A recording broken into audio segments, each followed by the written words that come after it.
Ladies and gentlemen, it's that time. Time for Victor Allen's New Sports. That's right, his own unique look, his own unique vision of today's sports. That's right, hot, sexy. Ladies and gentlemen, get ready for the one that ladies have nicknamed Sexual Chocolate. Here's Vic. I don't get claps. I don't get nothing. Hey, wait a minute, I can't do that. You want to clap too. Wait a minute. I'm going, you get so man, it's the voiceovers, man. You get That's the unique. Hey, but I'm working on it. You leave it up to Mac. Mac will do it. Mac will send you some tutorials. If Mac sees fit to do a lead into New Sports, there you go. I would certainly use it. All right. All right, then. All right. Okay. We're going to do a lead in here quick because, so many times we sit there and we focus on the same repeating subjects. But today I want to get ahead of the game because this won't matter whether the season comes through or not. And the NBA season is going to come eventually. But in the meantime, they always want to put the teams up that get you the most blast, and it's not going to be the Miami Heat. We're going to go to the Boston Celtics. And the question is going to be asked. I want to ask this question because I think it's coming. It was a matter of, has the window closed on the Boston Celtics? And when we say the window, we're talking about the three amigos, the Garnett, Allen, and Pierce. And so my question became two-pronged. Has the window closed on the championship? Because remember, they got knocked out by Miami. And two, will this team be together, these three amigos, be there at the beginning of the 2012 season? Mario, what do you think, man? Wow. That's two-pronged. Maybe, yes, probably. It may, because I think it's already kind of been shown from last year. Right. That, there's the senior aspects of them. Not that they're not excellent. Senior? I mean, in other words, what I'm saying is that they're still excellent and they're in that top echelon. Right. But not enough right now to be the champion.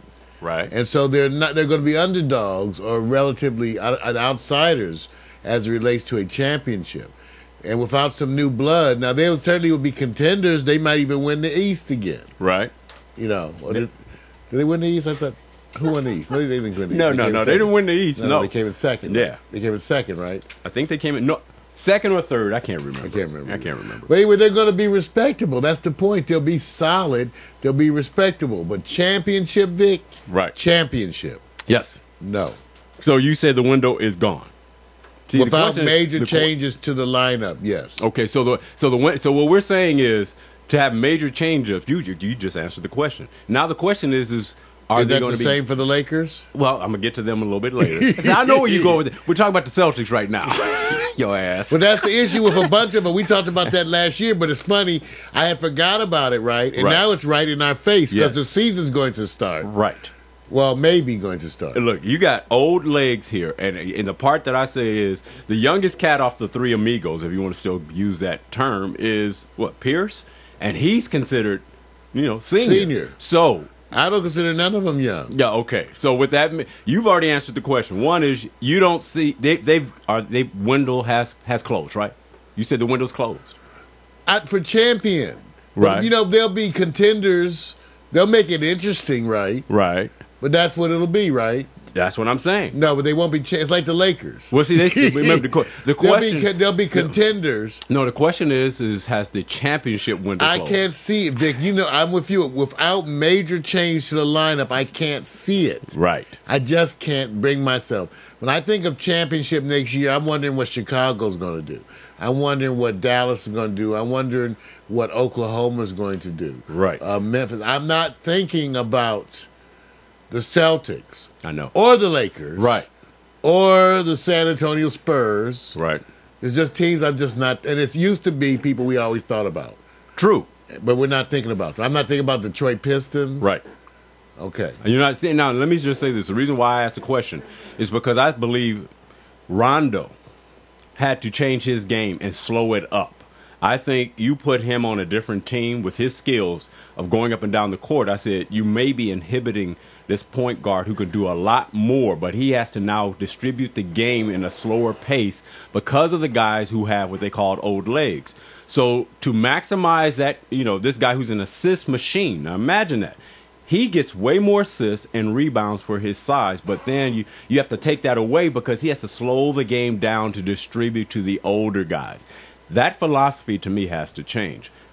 Now the second question is, will they be there at the beginning of the 2012 season? I don't know. I don't no. know. I don't know. I say no. I don't know. I say two of them. But it's such a major shakeup, Vic. Yeah. See, here's why I have to pause. I don't see a piecemeal way of doing this. I know. That's the problem. You have to do a thing where, you trade 3 of your top players and just go like the Lakers and like the Bulls did. Right. At the end of the Jordan era, you have to really kind of whoosh. Yeah, wait. Okay, I like that. I know Mario's giving them the whoosh. And And let me tell you something. Right. These are all people I respect.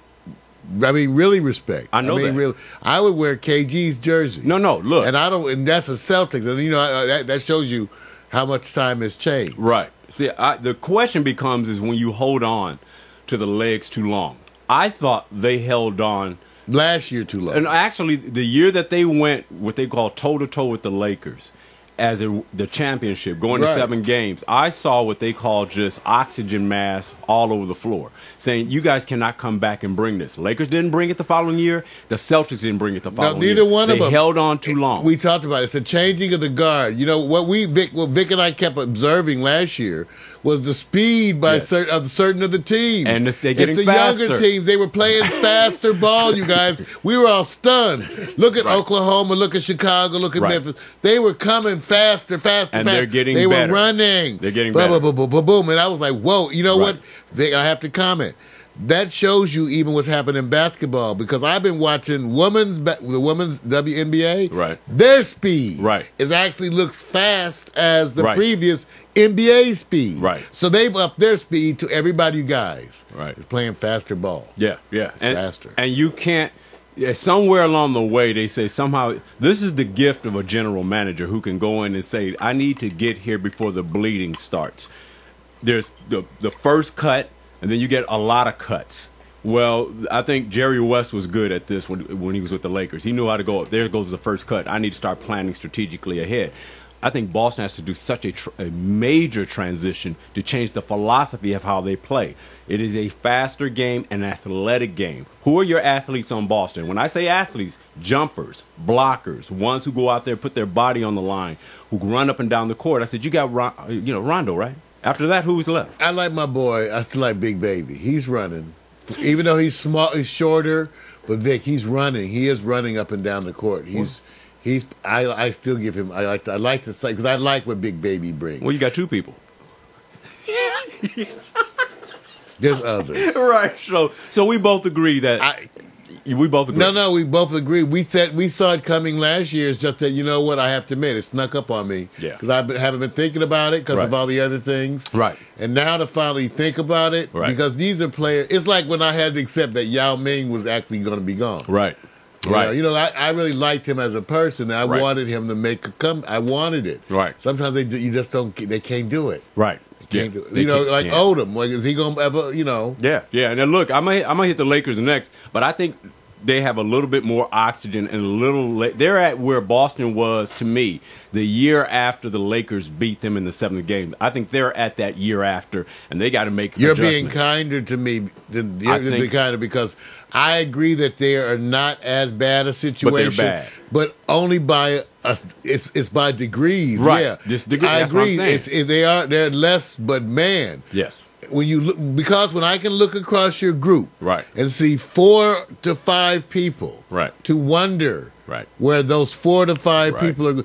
Lamar Odom, has he peaked now? Is that it? Has he crested now, and it's on the other way? And I like Lamar. These are all people again that I like and respect. Kobe. Again, even though his game is excellent and above most of the players, he cannot consistently do those things. Need better support around every night out against the top competition. Harder. No, the speed game is coming. Oklahoma and Dallas are going like this. We're about to run you next year, so we're going to have the same model. This is what's coming. We're going to be smarter about it. And so, yeah, the pro teams, when I say the pro teams, the tenured teams, well, try to pace themselves. But Boston tried to do that, and I said, still at the end, you tried to hold on and wait for Shaq, and what happened? I'm not knocking Shaq. No, but what happens is it was a foregone conclusion worse that he than wasn't. I wanted to. See? Looking at it's terrible. No, because it was demonstrated in such an overt way. Yeah. See, this is what I would be now. You Laker fans need to be concerned too, Yep. because you have multiple areas where you could see a drop off. In other words, for both of these teams, we don't expect the Lakers or the Celtics. I don't expect them to win their division. Right. Now let me say this: if I was going to the Lakers, and I'm not going to go over to the whole thing with the Lakers, if you get somebody substantial as a point guard, two guard to spell Kobe, it will free up so much more because everybody knows you go after the Lakers at the point of attack. And when you go at the point of attack, you make Kobe work harder, and they don't fear the second two guard or the backup point guard, which, Derek Fisher's the man, but if you don't go there, you don't spell them. He has to work too hard. So when that time comes with Odom and Pau Gasol, they're going to suffer old legs. But that point of attack makes the Lakers work harder because they don't fear anybody except Kobe. Well, this is the year to see this because you have a new coach. Right. Even though, Vic, and remember, too, you have to sell Kobe on that, by the way. I know. And that's the other thing I'm not so sure of. There are things about what you say I agree on. It's just that I'm not sure if that's the role. I'm not sure that's the way Kobe wants to run it, Vic. Yeah, look, I'm telling you now. Kobe, you think he wants to run it like what you said? I'm saying this. If you sit there going, I think of four positions at the point of attack. I go, there's the point guard and there's the off guard, and there goes your two guard and your wing or whatever. You have four positions on that floor that you have people that rotate. Kobe is it.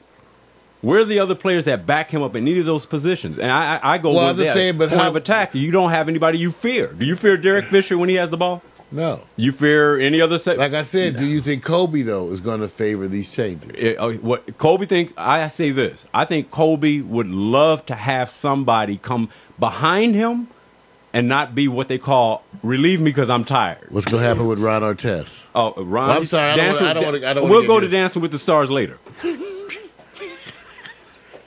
Ooh, that's cold. Okay, because you know what? It's the same issue. We can hit this tomorrow with it. Who's going to hit? Who's going to be the scoring? Both these teams. It's interesting. Boston again and Lakers. I like the parallels. Yeah. Because both of them need actually the same kind of a player. They need an offensive spark.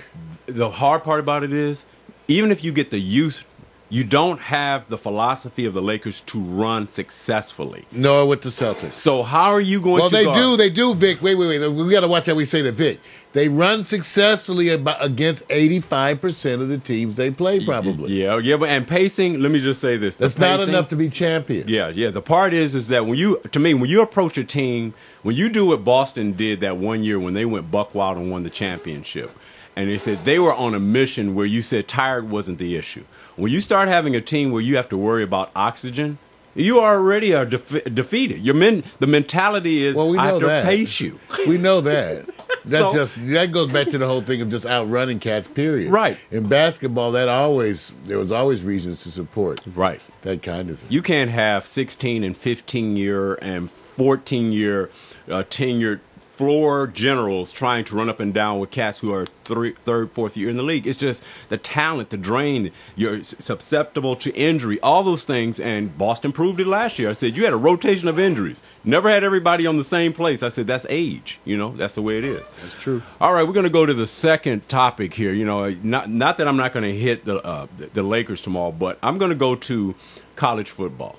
And I know that we're early in the season. We're the first game, you get kind of a feel of what it is. Though. It's been good. It's been okay. I've been enjoying it. Yeah. Starting just maybe Vic, maybe we were just hungry to have some sports. No, look, I was waiting for a football come pro or college either way. Me too. I was waiting. I wanted some football. I was looking. Right. And I'm not really caught up in the polls as much. Because all I have to do is go look at what other the pros do. And when I say the pros, those who really look at the teams, they go look at who is your senior leadership. You don't really win with freshmen on your team. So when you go look at teams that were in the top 10 the year before, just go look how many players are still on the team. Because you can't really take the freshmen to that next level. That's from high school, first year. You're talking about like Oklahoma. Even though there are some impressive freshmen out there, it's difficult, Victor. Individuals. But look at teams like Boise State. Kellen Moore, you got the quarterback. He's got tenure. It was great to watch, wasn't it? See, some of those teams, I am now, at least they're able to continue, at least to some degree. But you're right. We're going to see whether or not Auburn. Auburn, you don't give up 40 points at home to a team that's unranked. You got problems already defensively. Now they showed something in the second half, but y'all got problems. That's not the Auburn we're used to. Oregon, that's not the Oregon we're used to. They've already made their match. Notre Dame, some questions, but before we go there, let's just find out. When you say Oregon, okay, first of all, oh no, man, bad. I say you don't. When you say, I don't think you write them off. You're gonna see them have to deal with them again. Right. No, I think what everybody did is I think the media took a great position of saying, here's a team that was in the championship. Let's roll it over. And the ones who knew it said, how many players did they lose in the draft? Okay. When they said, it's the freshmen are on the offensive line learning the game. That's already bad. You didn't see LaMichael James get what he wanted. The quarterback realized when he lost his receivers that these are not the receivers. They keep dropping the balls. The defense had no linebacker penetration. The defensive line could never get to the quarterback of but that's LSU. That still was against what could end up being one of the top 3 teams in the country. Let's see what happens as the season progresses. See what I'm saying? That still is among the college elite. That's what I'm saying. LSU. I'll say this: the model's been set with them, and I think it's this. They say they're very weak against teams that are, that dominate them in size. And Oregon is a small team. That always was an issue with them, though. That was an issue with them before. They are smaller. And they had senior talent that had been there for years. Remember that first year that they beat USC when USC was ranked 3 years ago or so? It was like, oh, it's a war. Now they moved on. Okay? Now here this team has been replenished by a lot of freshmen. And I remember here, Mario, what's the rule? If you got freshmen on your team and you lost your seniors, what happened to your sophomores and juniors? That tells you that you have no confidence in your second and third year players. Unless they lost people because of changing in coach. See, what happened, you have changes in coaching. That usually affects some of that. But they didn't, so I don't know what happened. Right. I had to ask Vic, just as an insert, because I was always following him. Do we know where Masoli is? No. You're talking about Masoli, who was on who transferred to Mississippi, though. Yeah, he's at the... They say he's at the 49ers. Yeah, that's what they asked her. He was at Oregon and then went to Mississippi. So, he may be there's a backup, but he's going to have problems.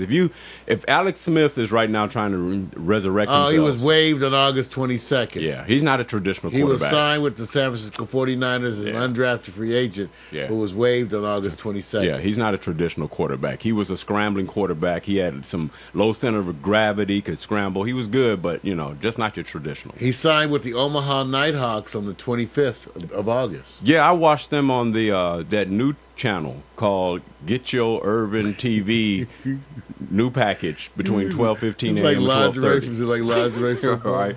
All right. Here's the question at hand: which NCAA football team will be upset in Week 2? This is what we want to get to at the beginning, and I'm gonna give you the names, and you tell me, Mario, where you think. And it doesn't. You have no stats or anything.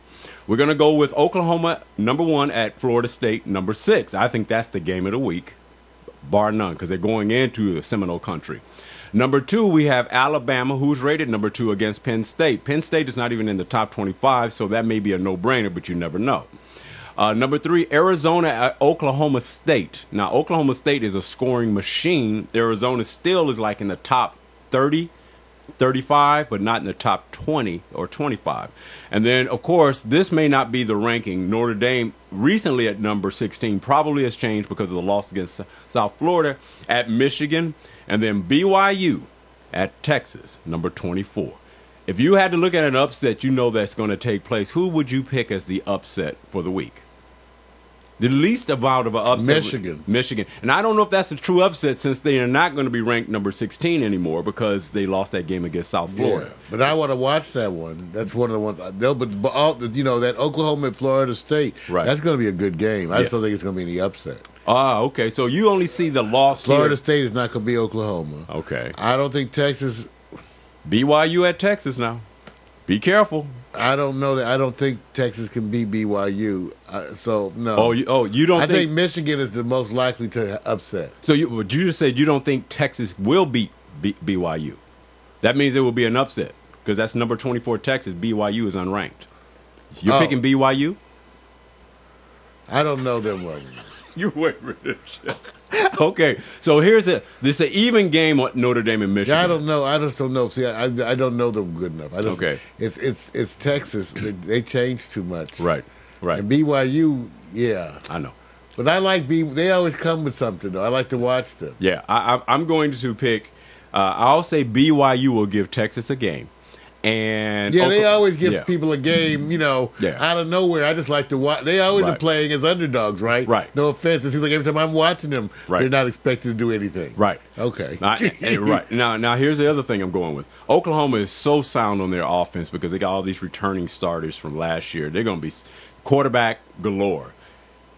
The only way they would lose this game to me is because they're going into Seminole country because it's a different stage. That is the only thing I'm looking at. So I'm actually looking at this game probably being a little bit closer. So if I had to pick an upset that may mean something, I'm going to say Florida State has a great chance because of the intangibles. I can't see it happening. Hey, Vic, yeah. Don't you think it's kind of amazing that BYU fills their schedule up with these major teams, though? Yeah, they do. I mean, I just thought about that. They always put them, because I'm always seeing them playing somebody that I'm going like, you're playing them? Right. I'm going to say this, too. I'm going to give somebody else some credit. You're right about BYU. When you look at what's our team? Boise State. Right. Most people knock Boise State a lot because they remind me, BYU, they're all in the same. They usually have solid quarterbacks. Most people don't get the history on that. Boise State actually gets turned down by a lot of teams to play at the beginning of the year, so it makes them look like they only play soft schedule. Right. Well, I wish somebody people don't want to play this. I would say this. I guarantee you will have more followers in college football if we learned about who was invited to play each other and who turned it down. Yeah, we should. I would love to know that. Right. Thank you, Vic. That's what my point was, because some teams perennially play big-time games, and you wonder how they get the game. Right. Yeah. The part I like about this is that when I learned that and say, oh, so here's teams looking to sit back, I call it cooking the books. Yeah. Football style. You want to play, it's like Stanford playing San Jose. And so the argument becomes we want to give them more conference revenue. I said, look, can you play some better matchups? I like what Oklahoma's doing, going to Florida State. I like the idea that Oregon said, okay, we'll go into Texas and play LSU. More of those games, to me, determine the real value of where a team lies. I'm not giving no props when I see teams like, play Kern State. There's no such thing as Kern State. Even though ones like Mississippi Valley have a history of coming through every now and then with these good teams. Right. I don't even know what division they are, but just every time that they turn up, with these teams like out of nowhere beating people. So. Yeah, I don't want to go. I'm not trying to follow teams that's playing these teams just because it's a revenue sharing. I said, I live there. I mean, if I lived in this, if they were down the street, I might start watching. I wouldn't be affected. I might watch it more if I lived down the street. Here we are. We're ranked out of 100 teams, 98th, and we're going to play number 2. Then I wish you well.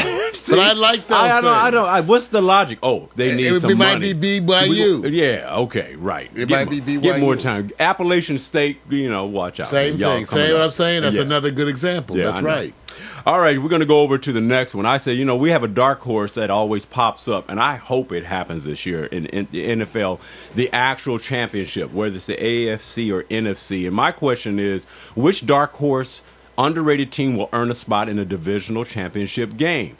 And if you look at it, we've always talked about these teams, but at the end, when they get to the division championship, it seems like it's the same teams. So the part I'm going, do we want a repeat of last year? And I said, no. We want to see somebody cut through and get to the division championship. They're young teams mostly, transitional, but they're good and solid. So I'm going to go through the names, and you tell me. We're going to break it up into the NFC and the AFC, with the AFC going first. But, Vic, you have a picture of the Detroit Lions. I do.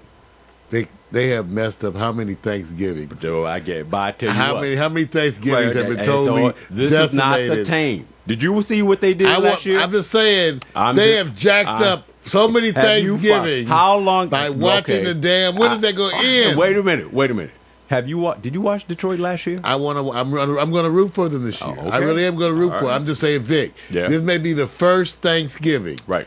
Don't jack it up, fellas, because this may be the first Thanksgiving in 20 years where I'm actually wanting to see Detroit. And I think when we get to this selection, there are going to be conditions that they still may have a hard time for other conditions and other reasons, and we're going to find out. Okay. But before we do, let's go to the AFC and find out. I picked these 3 teams, and if there's a team that you say, I don't see this team on there as a dark horse, then we'll talk about it.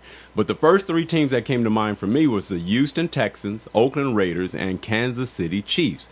Why did I pick them? Okay, Kansas City did a great job last year, snuck up on everybody. Nobody saw them coming, and went straight into the playoffs. Oakland Raiders, they're supposed to be solid this year. They did do their little, somewhat an overhaul. Namdi, he's gone, but he didn't make a difference when running he was in attack. Oakland. Yeah, they were number one. They're right. Last year, I believe. Big runners who like to lean forward when they run and rush the ball. I agree with you, Mar. You got that right on point. And then, of course, we talk about the Houston Texans, who is supposed to be the scoring machine. They've been supposed to be for a minute. See, a great running back. I was caught up in rooting for them some years back. Right. And it fizzled. So, yeah, but Vic, how many years can you be the dark horse every year for 5 years? Well, you got to be careful. You got to be careful what the media says, and then look at it because it's a young team building. But they've been saying, I know, but they've been saying yes, at least for 3 years they've been the dark horse. You know what they are? They're the team that scores a lot of points, and then you can't wait for them to now get the defense up to par. Yes. They have no problem scoring. They got a great running back. They got Mario. What's his name? Right, defensive. The man. The man, I laugh. He came out of that draft where they were going Reggie Bush, Matt Leinart, or Mario, and I was laughing. I said, "Who's the man who's still there, who's made his money based on the draft?" Mario, they're using him now up like a linebacker and all this. No one saw this coming that he would be the constant over those two. Somebody did, because they did rate him as a lifetime leader, kind of rusher from the line. But ticket stand. Bruce Smith, they were comparing him to Bruce Smith. But everybody knows this in the money game. The man who has the ball in his hands is who people want to come and see. Right. All right. So I'm gonna pick my choice here. This you put Oakland Raiders in I did. I had to, man. Dark horse. They're the darkest of dark. I'm going. They're a dark pony. They're the black donkey. Wait a minute. Let me tell you the reason why I'm picking the Houston Texans. Because Indianapolis is giving up their spot. That spot has become available. It was available last year, actually. Yeah. They're not they've been held together actually for 2 years. Right. Maybe even 3, you could argue. Yeah.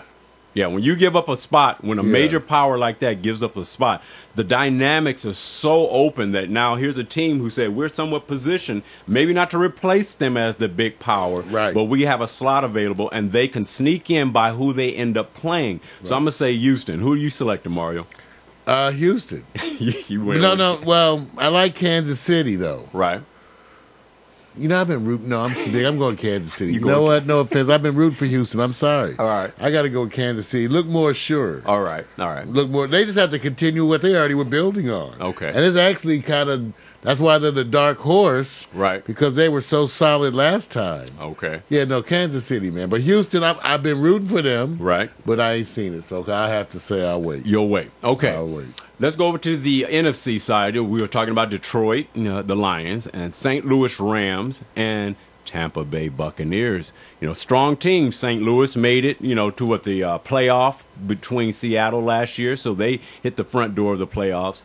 Detroit, everybody's talking about them because they're going to be so much more impressive, but there's an argument of some other conditions. Tampa Bay showed their legs last year that nobody saw. But they think everybody's going to prepare for them now. They say, well, we now know what you're like, Tampa Bay, so we're going to prepare for you. We were not preparing for you last year. Which team, Mario, do you see? Tampa Bay. You going for Tampa Bay? Yeah. Yeah. Detroit, I'm going to love to see it, though. Right. But Tampa Bay actually looks kind of solid. See, first of all, some of them have been on like a consistent streak. In other words, that's why I gave Kansas City the edge over Houston. Right. Because it's actually a little more defined consistency. Right. In their pattern. Same thing goes with Tampa Bay. Detroit, okay, they're looking better, but Tampa Bay looked kind of like it was going to be last year. They were showing you that they were going to be this year. So no, I got to. By the way, gotta say the passing of one of the Leroy Selman. Leroy Selman. Yeah. Number 63. That was my high school number. But from the Buccaneers. Back in the dark ages when they had they came in as a new team and they had to suffer through those terrible losses. 0-16 or 1-15 are terrible. Great linebacker, Hall of Famer. So much love go to the family. Brothers. Yes. Definitely at a young age. That's the killer. That's the young age. 56. All right, we're going to go on over, and I must check my choice on this and say, okay, the reason why I can't pick Detroit, I'm not picking Detroit because their division is tough. That's the part. They got Chicago. They got Minnesota. Oh! You got Green Bay. No! Put them in a different division. Hands down, they will get a chance. They may not get out of the division because they got some solid They're not teams. going to get out, but they can at least be respectable. Yes. Well, respectable is not going to get you to the championship But the Motor round. City people, they need something. Let me say this. I want to see Green Bay because I'm impressed with their play. I do too, like Aaron Rodgers. Right. Hard not to like him. I think Chicago's going to be solid. I don't know if they're going to get any massive improvement. Like them too. Minnesota. If you had to trade off one of the big three to give Detroit a spot, who would you not mind seeing? Green Bay, Minnesota, Chicago. I want to see Minnesota because I want to see Donovan. You want to see Donovan? Okay. But I'm going to be watching Chicago more than I have in recent years, though. I'm watching that whole division more this year because of that. So you have your Jay Cutler, Chicago. You have confidence that he'll produce more than Donovan McNabb or vice versa? Jay looks good, though. Okay. He's solid. All right. Donovan, I have to see because, there's other controversies of late. So to me, Donovan, I have to see it. Okay. I have to see it. Right. In other words, there's a doubt in my mind about Donovan. There is doubt. Right. Jay, I'm sort of feel like he'll be consistent in some other variables they needed in the offense. Okay. Yeah, and I'm going to go with your choice here. Tampa Bay has a tight division as well. I got to go with Tampa Bay. I have to. I can't help it. They got a good quarterback.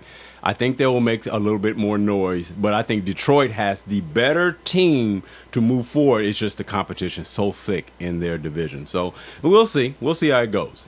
All right, going to go over to Do You Believe, because this is where we close out the segment. We just ask questions and try to give them what we call the beer talk. I don't drink beer. No problem. I can pretend. Too much beer, you have to leave it here. Yeah, that's a good one. I like that one. Too much beer. Got to leave it here.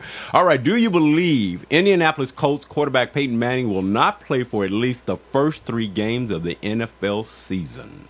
Mario. No.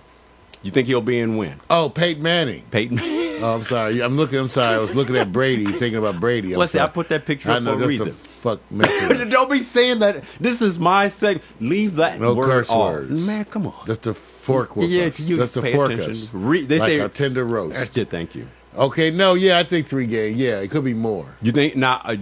With this, he's had time to recover for a long time now.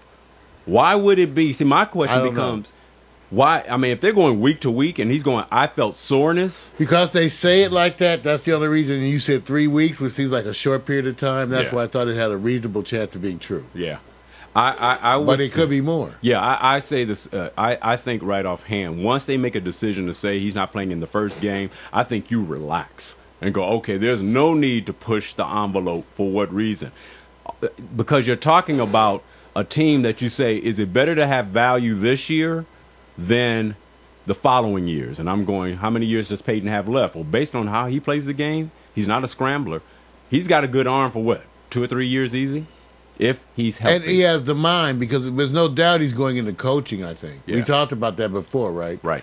I think he wants to be that. He's going to continue to be a competitor. Right. So I fully, and I haven't said that about many people, I fully anticipate a whole nother round of lifetime experiences with him as a coach. Right. I really do. I expect to spend 10 or 15, 20 years with him as a coach. I agree. Okay, well, I'm going to say that at least 3 games. I think he will be gone at least 3 games. Yeah. I don't know if somebody can determine and say, well, forget this first week, but we can have him within 2 more weeks. I said, well, what's the contention? That when he doesn't have soreness? I don't know what the injury is.